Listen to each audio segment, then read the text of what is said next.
Even Truth Lies. At last it was time to retire, to hang up his teacher's gown. It had been a long career, perhaps too long, all in the University of Arizona. He had spent the last 28 years passing on all his knowledge to students. He was well qualified as a PhD in philosophy and ethics, as well as in comparative religions. The information he had imparted in his lectures would have been absorbed to different levels by the various years of students. Some fully, most with mediocrity, and no doubt others not at all. Such is life. He had tried with great enthusiasm in the first years, an enthusiasm which had gradually eroded to rote. Professor Emeritus Alfred Nuckley, as he was known, now was retired and glad to be just plain Fred. How could he wave his prestigious title about when deep inside he no longer believed in the very ideals he had been teaching? They were at loggerheads with the way the world was progressing, or perhaps regressing was a better word. You see, over the years, Fred had lost his grasp on truth. A meticulous man, he had everything ready. He knew from experience that absolute truth was not to be found in universities. In fact, it was there where it was most lost in interminable discussions and debates, where participants only wanted to accept their own personal concept of truth. They argued to whinge their points, not to actually listen to any alternative views from others. Fred had been researching, reading up on, and contacting anyone he thought could help him.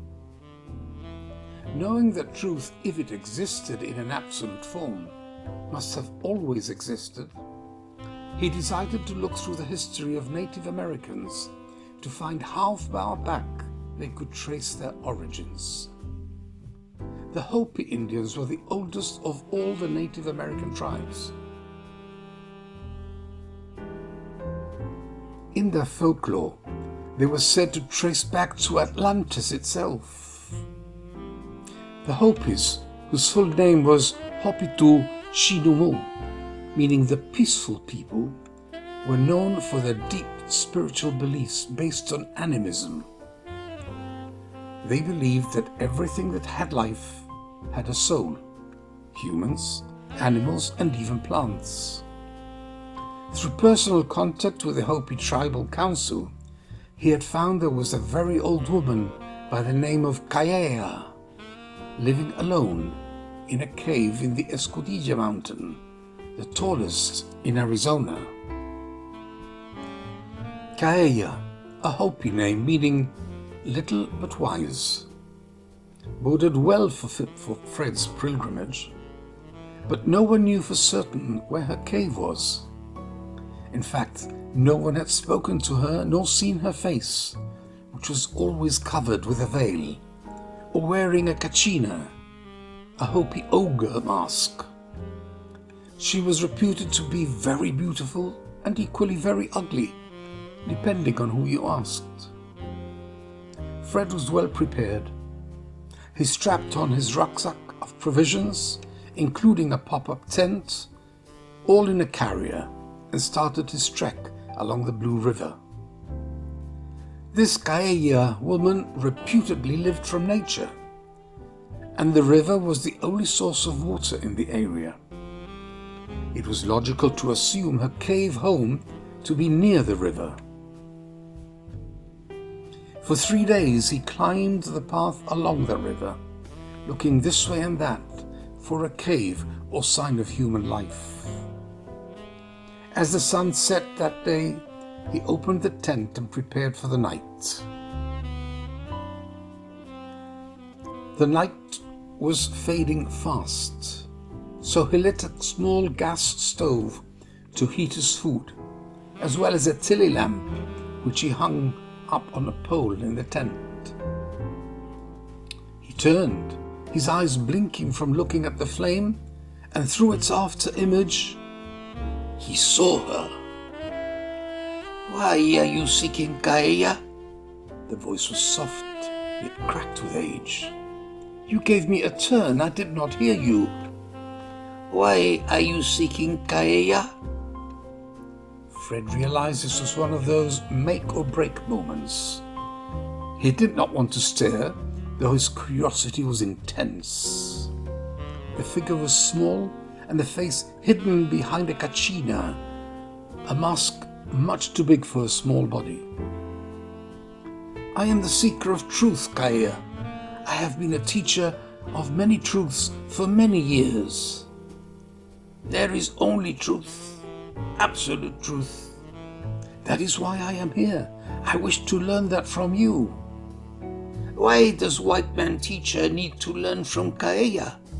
What sort of teacher of truth knows not enough truth already?" "This one," replied Fred with sincere humility. A soft laugh came from behind the mask. "Then you are the teacher of what you do not know, and yet you teach it." The statement was too close to the truth, and that in itself justified a ridicule, Fred had to admit. "Would Kaeya sit with me and share food with me now?" "White man food is white man poison," she replied. "Is your cycle long?" "Cycle?" "Your time as teacher of what you do not know. Do you know that?" Fred failed to understand the question, but he had already admitted he was teaching without enough knowledge. He did not want to appear totally ignorant to this masked woman. "My time for teacher is over." "So what remains?" Fred realized she was asking how long he had left to live. "That is never known, not even to Kaeya," he replied. She started to turn away from him. "Kaeya knows." Fred saw how small she was as she turned her back to him and started to walk away soundlessly. Not even 5 foot tall. The rest was just the mask. She wore a multi-layered dress of indistinguishable shades of browns and dun. Her feet were bare and calloused. Her hair was thick, long braid reaching past her waist, grey-white as ash. "Kaeya, wait, please." "What are you named?" she asked, turning slightly to him. "Alfred Knuckley, but my friends call me Fred." "Come, Knuckley. I will feed your mind and your body. Bring everything you need up to my cave. Your cycle is not that long that you can waste it."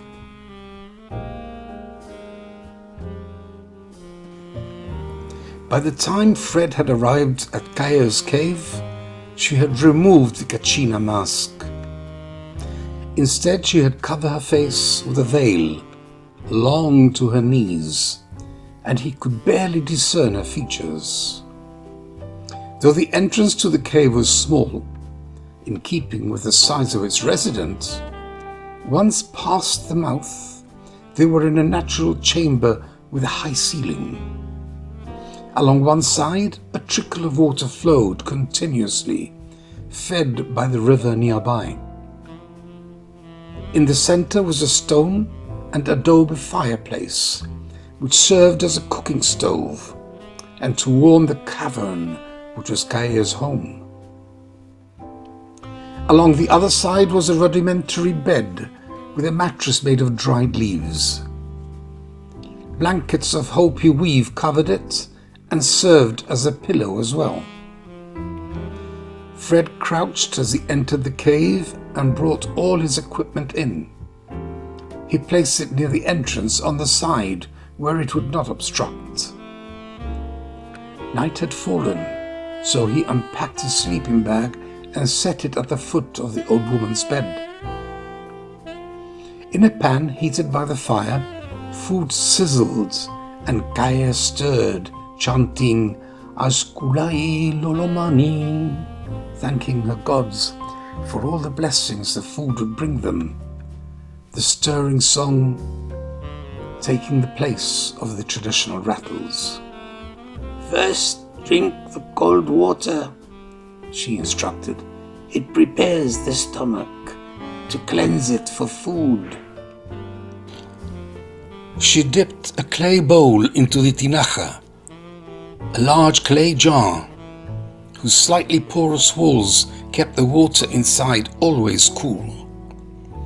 She drank its contents, then filled it again and passed it on to Fred, who did likewise, the water sweet and cool. Food is nearly ready, Knuckly. He did not dare ask what was being cooked. Sometimes it is better not to know. But its aroma was pleasing, and Fred hoped the tastes would be that too. She continued to chant. Her voice was soft and mesmeric. It lulled him, and he felt strangely comfortable. Or was it comforted? With this woman whose face he had yet to see. Shortly, Kaeya declared the meal was cooked, and served him a bowl of it, giving him a wooden spoon too. The stew looked very much like any other stew. Small lumps of some meat or other, well cooked in a reddish-brown gravy. The taste was a mixture of slightly sweet and gently spicy. "This is delicious. What is it?" "That is not the knowledge you seek." She laughed quietly under the veil. Ignorance being bliss, Fred did not insist. "How long have you..." "Knuckly, eat, not talk. White men always want to do many things at once. They miss the pleasure to the senses, as well as the satisfaction to the soul, when eating from the plenty of the gods." Properly chastised, he mirrored her. A small spoonful at a time, chewed slowly. His taste buds seemed to be alive at an intense level. He closed his eyes. His nasal passages breathed in the aroma. This added to the pleasure of masticating, extracting nuances in an olfactory way he had never experienced before. The pleasure was intense, and he wanted to remember this. He wanted to eat this way always. A few minutes later, or perhaps an hour, both bowls were empty, and their stomachs were full enough to satisfy hunger without overloading. Instinct told him to continue sitting still and quiet. As a lecturer, he expected his students to respectfully be silent while he spoke. Kaeya deserved no less. Though the silence grew, it was not boring. Instead, Fred felt very relaxed, very at home, strangely enough, in this primitive environment. After a while, Kaeya stirred. "There is truth," she started, "and there is truth." She placed a bowl with fresh water on the fire. In it she placed 3 or 4 small, round, green buds of some type of cactus, crushing each gently with a spoon. As the water heated up, the cactus buds excreted their juice, which dissolved and made the water cloudy. "There is the truth that is only true for you. Then there is the truth that is true only to those of your tribe. But you know this already, Knuckly?" "Yes, I understand that." Kaeya spooned up one cactus bud at a time, squeezed each between her gnarled fingers till all the juice was extracted into the hot water in the bowl. "Do you like whiskey?" she asked. "Well, yes, actually I do." "This is better, more natural. and it helps clear the mind for new knowledge. Alfred Knuckley was a man of the world. He realized she was preparing some concoction, but remembering her admonition previously when he asked about the food, he did not ask what was the drink she was preparing either. You are seeking the truth of all truths. Yes, and I was told you knew this. Perhaps you will decide that for yourself once you learn it too. How did you acquire this knowledge? She poured some of the hot drink into 2 smaller bowls and passed one to him. The fire simmered down, allowing darkness to enter and absorb the cavern in a comfortable atmosphere of intimacy. They sipped the hot liquid carefully. Its bitterness was sharp but not unpleasant. It cut through the thick taste of the gravy he had just had with his food. I acquired it through the cycles. Which cycles are those? The cycles of leaving and returning. Fred thought about this and drank some more from the now cooler cactus juice in his bowl. How long is a cycle? He asked. How long is a river? She replied. Does it start when you first see it come through the ground? Does it end when it reaches the sea? Fred's eyes grew heavy. In fact, his whole body felt weighed down, perhaps from so much walking, or perhaps the juice she was making made him feel torpid. Either way, he wanted to lie down. Kaia noticed. She walked slowly to her bed and brought him a blanket to rest his head on as he relaxed on the stone floor of the cave. A cycle is what you call life. A life, but instead of ending, it continues on to another reality, only to start all over again. You mean reincarnation? Reincarnation, she mused. White people have a vast number of words in your language. But as in the way you eat, you do not slow down to think of the very words you use. To reincarnate, think it through. He thought about that. He also realized his sense of time had lost that anchor on reality. The conversation appeared to be slowing down, as if playing an old 45 RMP record at 33 1/3. Conversely, his cognitive mind had speeded up. He knew he could understand things at a greater speed than usual. Reincarnation, he repeated the word. Reincarnate, coming back to being flesh again. He felt his eyelids too heavy to keep open. He heard Kaia's voice somewhere in the distance and simultaneously inside his head. With each cycle, I learned more about the lies that I used to dominate the world and its people. When you discern what is false and remove it, you are left with just truth.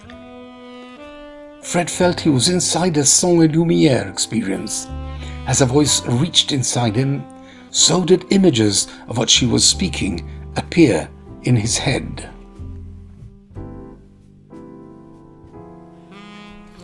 And from my window I saw my husband coming home. Kaia was telling him of one cycle she had experienced. We lived in Corte Solana. Pietro was a judge who could not be bought. I was proud of him, but we both knew he was in constant danger. The Archduke of Bologna hated Pietro because he had sentenced his son to death for murdering the priest he had confessed to. From my window I could see my husband coming home. The sound of Kaia's voice created the image of it in his mind. He was there, in Bologna, in the year 1088. It was night. In the shadows behind Pietro, I made out 3 men following him, all with strong arrows to their bows. In his head, Fred too could see them, stalking their prey. He was standing next to her, but she could not see him, though he could see her in the whole scene through her eyes, through her voice. I opened the window and called out to Pietro in warning, but the wind took the sound of my voice away. I could see they were about to shoot the arrows at my beloved Pietro. They looked up and could see me. I did the only thing I could do to distract them. I let my gown slip off my shoulders and stood naked at the window so the assassins could see me, all of me. As they looked up, they released their arrows. Fred could feel his heart pumping with the reflection of the fear the woman was experiencing. Pietro reached the door and was opening it. The assassins released their arrows, but distracted by me and looking up at the window, their aim was off, and the 3 arrows hit the portico in Strada Maggiore and stuck there harmlessly. By then Pietro was inside. My beloved husband was alive. Fred could breathe again. There I learned the truth of man's malice and man's lust. Kaya's voice faded. Fred sank into a warm glow of relief.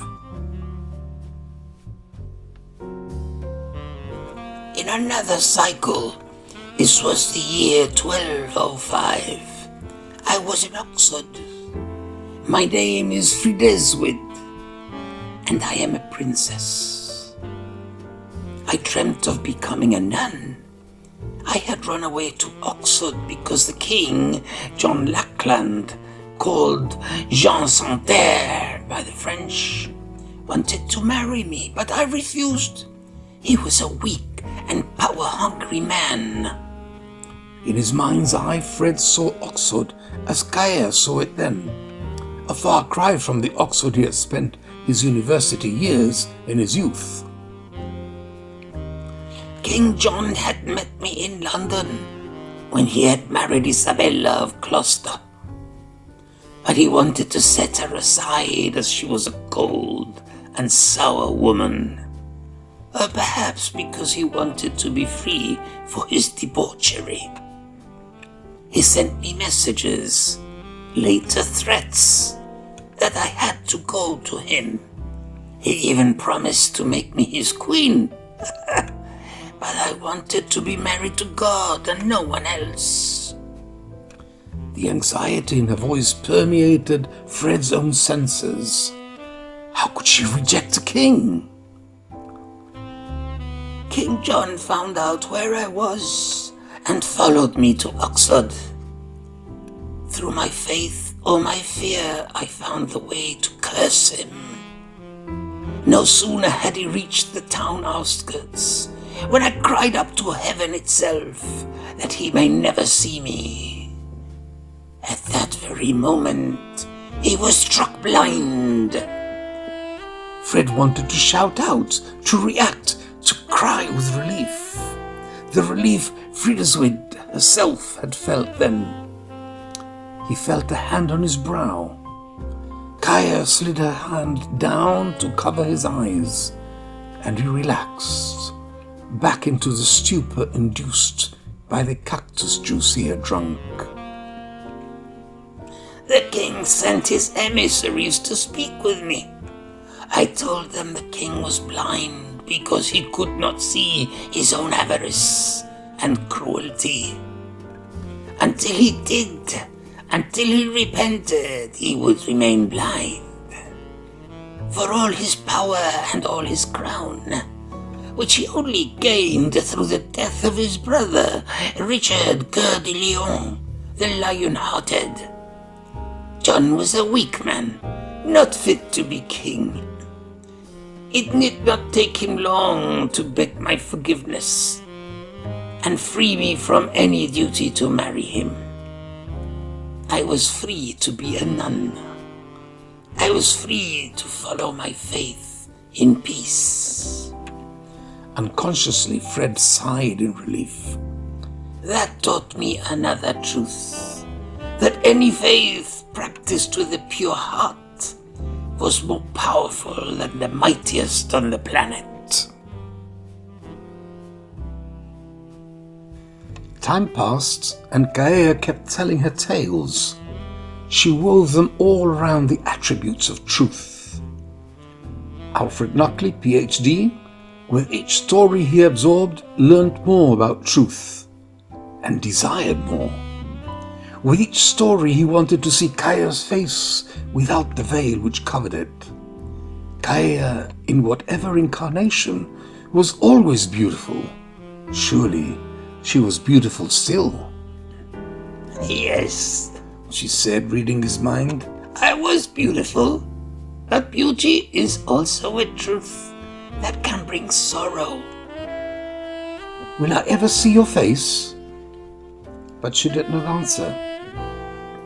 Instead, she told him, You can see my face, or at least the face I wore once, when I was Rosalia. When was that? In the year 1789. My name is Rosalia Lubomirska, Princess Rosalia, in fact. I was Polish and married to Prince Alexander Lubomirska. We had traveled to Paris. We were supporters of the French Revolution while living in Poland. However, seeing Paris after the revolution was a disgrace and a disappointment for my husband. The reality did not match the idyllic image he had in his mind. But I was young, in my mid-20s, and Paris, despite the revolution, was still Paris. Did you have children? Yes, a daughter named Alexander. What else? My husband was rather limited in his mind, even being a prince. Despite his best tutors, royalty is no guarantee of brains, and the prince was a good example of that. So much so that I managed to divorce him. He returned to Poland, unable to cope with the popularity I enjoyed, and subsequent untrue rumors of romantic affairs. I was too headstrong, I see it now. My close friend and renowned painter, Anna Rajeka, was always asking me to pose for her. She wanted to paint a portrait of me in my youth, at the best time in my life. In the end, I agreed on condition she would not say it was me in the painting. Why not, she asked. Because I want to slap the faces of all who have spoken ill of me, gossiping about non-existent affairs. And how will you do that? I shall do that and more through your skill and art. More? What more? You shall paint me nude so they can see the beauty they will never enjoy in reality. But that will not vindicate their opinions of you, Rosalia. In the painting, you will show me holding a white dove to my bosom. It will be symbolic of my innocence and refute their evil criticism. Was that wise? Asked Fred. Youth and wisdom rarely go together, Knuckley. Least of all when beauty and jealousy are added to the mix. We called the portrait Girl with a Dove, and you can see it for yourself when you return. But where is it exhibited? I could not know that, or if it even exists still. Or perhaps it is in private ownership. Well, yes, but in any case, I did not exist there for long either. What happened? Even in revolutions, or perhaps all the more so, jealousy and malice are too easily given free rein. I was accused by the Revolutionary Committee of that reign of terror, of conspiring against it. I was accused of cooperating with remaining royalists hiding in Paris. At first, my daughter Alexandra and I were thrown in prison. A week later, I was dragged to the square in the middle of the day and met my fate when just 26 years old. I was to meet Madame Guillotine. My head was cut off. Fred trembled and woke up. He had almost felt the sensation of the blade slicing through skin, flesh, and bone. That is the ultimate truth. Beauty is no guarantee of a good life. In fact, it can work so badly against a person as to cost her very life. Gaia washed Fred's face with cool water. It was time to go. They both knew it. What will you do now? She asked. I shall try to pass on these teachings you have shown me. But I have a last request. What is it, Knuckly? Let me see your face, which you have kept covered all the time I have been with you. Gaia thought about it. Perhaps he was right. Perhaps he needed to see her face and learn the final truth.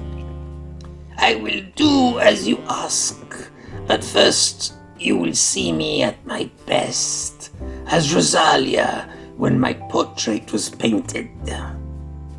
She passed her old and bony hand over his face and covered his eyes. Behind her hand, the portrait seemed to appear, even though his eyes were closed. He could see her. He could see her exquisite beauty. The girl with the dove.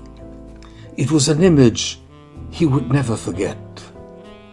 Those sultry eyes, the full red lips, and the breasts of a young woman as yet unspoiled by time.